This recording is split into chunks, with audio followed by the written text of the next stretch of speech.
Aditya Degree Colleges, leading companies low 10,000 plus placements with 13.5 lakhs highest package.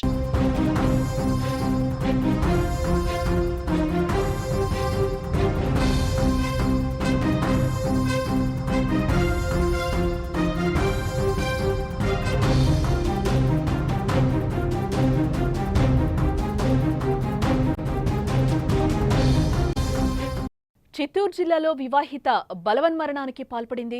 అక్రమ సంబంధమే కారణంగా కూడా తెలుస్తోంది. సత్యవేలు అనే వ్యక్తితో వివాహేతర సంబంధం పెట్టుకుంది. సత్యవేలు పట్టించుకోకపోవడంతో మనస్తాపం చెందినట్లుగా తెలుస్తోంది. నన్ను పట్టించుకోవడం లేదని సత్యవేలకు మెసేజ్ చేసినట్లుగా కూడా మనకి సమాచారం అయితే అందుతోంది. ఎప్పుడు నీతోనే ఉండాలా, నా భార్యను అంటూ కూడా ప్రియుడు రిప్లై ఇవ్వడం జరిగింది. మనస్తాపంతో ఉరివేసుకొని ఆ వివాహిత బలవన్మరణానికి పాల్పడినట్లుగా మనకైతే సమాచారం అందుతోంది. సత్యకుమార్ చంపేశాడని బంధువుల పక్క నుంచి ఆందోళన వ్యక్తం చేస్తున్నారు. మృతురాలు 8 నెలల గర్భవతిగా కూడా మనకి తెలుస్తోంది. భర్త మస్కట్లో ఉంటున్నాడని సమాచారం.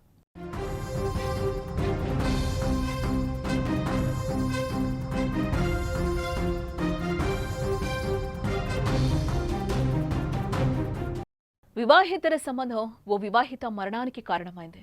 ప్రియుడు పట్టించుకోలేదనే మనస్తాపంతో మస్కట్లో పనిచేస్తున్న భర్త 6 ఏళ్ల కుమారుడు కోసం ఆలోచన లేకుండా చనిపోయింది. ఈ విషాదకర ఘటన చిత్తూరు జిల్లా కుప్పం మండలం డి అగ్రహారం గ్రామంలో చోటు చేసుకుంది.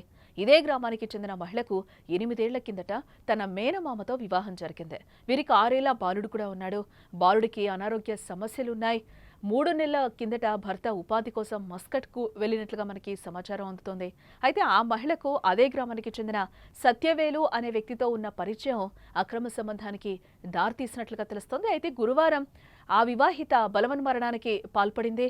ఆమె 8 నెలల గర్భిణీ కూడా అని కూడా చెప్తున్నారు. అలాగే ఈ సమయంలో ఆమె చావుకు కారణం ఏంటి అని పోలీసులు విచారించగా సంచలన విషయాలే వెలుగులోకి వస్తున్న పరిస్థితులు కనిపిస్తున్నాయి. సత్యవేలు ఆమె మధ్య జరిగిన చాటింగ్ ఇప్పుడు బయటపడింది. సత్యవేలకు వాట్సాప్ ద్వారా కొన్ని మెసేజ్లు పెట్టింది. ఈ మధ్య ఎందుకు నన్ను పట్టించుకోవడం లేదు అని అడిగింది. దానికి సత్యవేలు రిప్లై ఇస్తూ ఎప్పుడూ నీతోనే ఉండాలా, నా భార్యకు హెల్త్ బాలేదు, హాస్పిటల్కి తీసుకెళ్లాలి అంటూ సమాధానమిచ్చాడు. అతడు ఈ మధ్య పట్టించుకోవడం మానేయడంతోనే చనిపోయినట్టుగా తెలుస్తోంది ఆ వివాహిత. అయితే బంధువులు మాత్రం సత్యవేలు ఆమెను చంపేశాడని, వేధించి హత్య చేశాడంటూ కూడా కుప్పం అర్బన్ పోలీస్ స్టేషన్ ఎదుట రోడ్డుపై శుక్రవారం బైఠాయించి నిరసన తెలపడంతో బంధువులు అక్కడ ఉద్రిక్త పరిస్థితులు నెలకొన్నాయి. మా బిడ్డ మరణానికి కారణమైన నిందితుడిని కఠినంగా శిక్షించాలంటూ కూడా వారు డిమాండ్ చేస్తున్న పరిస్థితులు కనిపిస్తున్నాయి. కేసును విచారించి న్యాయం జరిగేలా చూస్తామని పోలీసులు హామీ ఇవ్వడంతో మృతురాలి బంధువులు కూడా నిరసన విరమించారు. సత్యవేలు పోలీసుల అదుపులోకి తీసుకుని విచారిస్తున్నట్లుగా తెలుస్తోంది.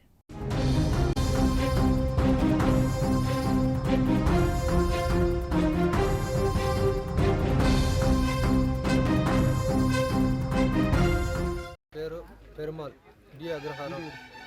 చనిపోయింది నా భార్య ఇంద్రజ. నాకు 2018లో పెళ్ళయింది. నాకు ఒక బాబు ఉన్నాడు. ఉరి వేసుకొని చావమని వీడియో చేసేసి మళ్ళీ వెళ్ళిపోయినాడు. మా ఇంటికి వచ్చి వాడే అత్యాచారం చేసి ఉరి వేసేసి వెళ్ళిపోయినాడు. నేను బయట దేశం పోయింది సార్. వాడు చంపి ఉరి వేసేసి వెళ్ళిపోయినాడు. నాకు తెలీదు. నేను ఫోన్ చేస్తే ఫోన్ లిఫ్ట్ చేయలేదు. మళ్ళీ నాకు ఆడ పనిలో ఉంటే నాకు ఫోన్ వచ్చింది. ఏం సంవత్సరం అంటే ఇట్లా అనేసి నేను అక్కడి నుంచి పరిగెత్తి వచ్చినాను. మళ్ళీ ఇక్కడ వచ్చేటప్పుడు ఇట్లా జరిగిపోయింది అనేసి నాకు తెలిసింది సార్, అంతే.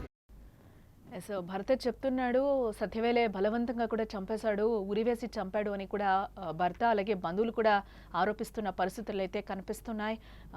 ఈ వివాహిత ఇంద్రజ మరణానికైతే ఖచ్చితంగా అక్రమ సంబంధం కారణమని కూడా పోలీసులు తేల్చిన సిచ్యువేషన్స్ అయితే కనిపిస్తున్నాయి. నన్ను పట్టించుకోవట్లేదు ఈ మధ్యకాలంలో అని కూడా తను సత్యవేలను అడిగినట్లుగా తెలుస్తోంది. నా భార్యకు బాలేదు కాబట్టి నేను హాస్పిటల్కు తీసుకెళ్ళాలి, ఎప్పుడూ నీతోనే ఉండాలా అంటూ కూడా వీళ్ళ మధ్యలో ఒక కాన్వర్జేషన్, వాట్సాప్ కాన్వర్జేషన్ అయితే నడిచినట్లుగా పోలీసుల దర్యాప్తులో అయితే తేలింది. అలాగే దీనికి సత్యవేలు ఎప్పుడు నీతోనే ఉండాలా, నేను నా భార్యను ఆసుపత్రికి తీసుకెళ్లాలంటూ కూడా సమాధానం ఇవ్వగా, అయితే నీకు నాకన్నా నీ భార్య ముఖ్యమా, నేను చనిపోతున్నానంటూ కూడా సమాధానం ఇచ్చినట్లుగా మృతురాలి ఫోన్లో గుర్తించినట్లుగా కూడా సీఏ చెప్తున్న పరిస్థితులు అయితే కనిపిస్తున్నాయి. వివాహిత మృతికి కారకుడైన సత్యవేలుపై కేసు నమోదు చేశామని కూడా పోలీసులు అంటున్న పరిస్థితి కనిపిస్తుంది. బట్ వివాహిత మృతికి కారణమైన సత్యవేలుపై చర్యలు తీసుకోవాలని కూడా ఆమె కుటుంబ సభ్యులైతే ఆరోపిస్తున్న పరిస్థితులు అయితే ఇక్కడ మనకి క్లియర్గా కనిపిస్తున్నాయి.